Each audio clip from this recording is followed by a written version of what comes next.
इस वीडियो में हम बात करने वाले हैं परिवार नियोजन के संबंध में। परिवार नियोजन क्या है?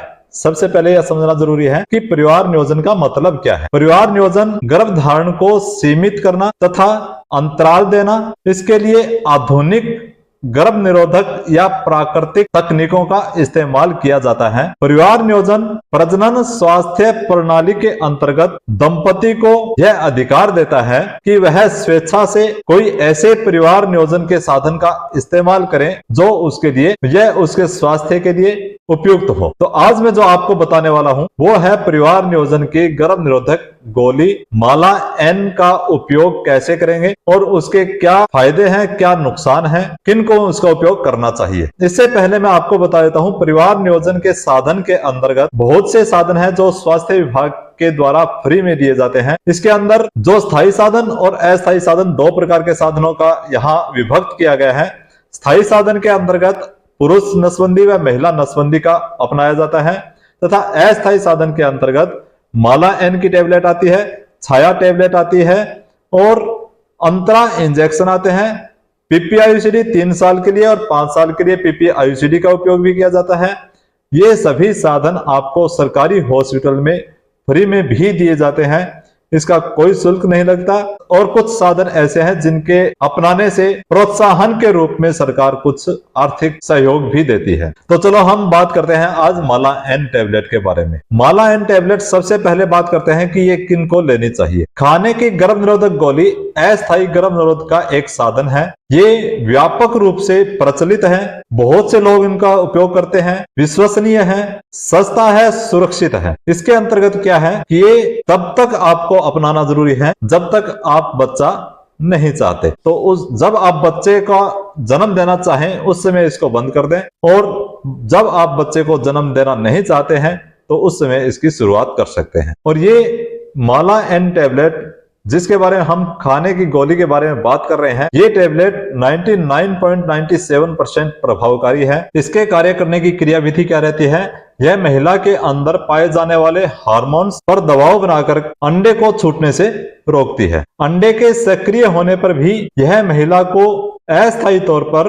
प्रजनन के लिए अनुपयुक्त कर देती है। यहाँ आप ध्यान से सुनेंगे, अस्थायी तौर पर। अब आते हैं इसके स्वास्थ्य संबंधी मुख्य भाग पर। यह टेबलेट महिला को गर्भवती होने से तथा गर्भाशय के बाहर गर्भ ठहरना और गर्भावस्था को रोकती है। माहवारी को सुचारू बनाती है। माहवारी के दौरान रक्त स्राव को ठीक करके रक्त अल्पता को, खून की कमी को ये सही करता है। माहवारी के दौरान रक्त स्राव को सुचारू करती है तथा अनियमित मासिक चक्र को नियंत्रित करती है। कुछ प्रकार के कैंसर से भी ये टेबलेट बचाती है। पेट संबंधी बीमारियों के अंदर भी रोकथाम का काम ये टेबलेट करती है। गर्भाशय संबंधी शिष्ट बनने से भी ये बचाव करती है। ऐसी महिलाएं जो रजोनिवृत्ति के निकट हैं तथा जिन्होंने पूर्व में गर्भ निरोधक गोलियों का सेवन किया है, उनकी हड्डियों में खनिज की मात्रा में कमी के खतरे को भी ये बचाती है। मुहांसों में कमी लाती है। कुछ प्रकार के गठिया से भी बचाव करती है। अब हमने बात की इस टेबलेट के खाने से आपके गर्भावस्था को तो रोकती है, इसके साथ अन्य भी कई फायदे उसके बारे में मैंने आपको बताया है।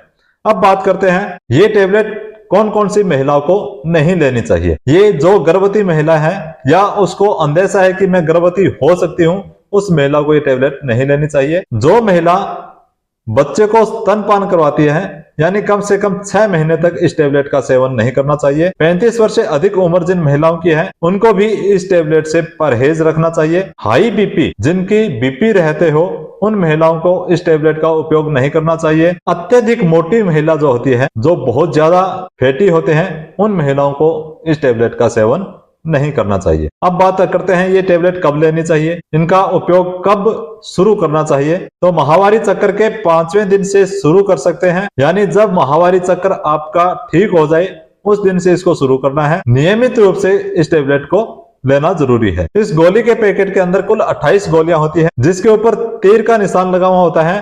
तो आप नंबर 1 से गोली से 5वें दिन के बाद से शुरू करेंगे। ये 21 दिन तक आपको इसके अंदर एक टेबलेट आती है वो लेनी है, और 28 दिन, यानी मैंने 28 टेबलेट बताई, 21 दिन तक तो वो टेबलेट चलेगी। जो 7 गोलियां और रह गई है उनके अंदर हार्मोन नहीं होता है, वो टेबलेट यदि वो महिला लेना भूल भी जाए तो इससे कोई दिक्कत होने की संभावना नहीं रहती है। अब बात करते हैं, यदि आप टेबलेट लेते हैं और लेते समय बीच में भूल जाएं, तब क्या करें?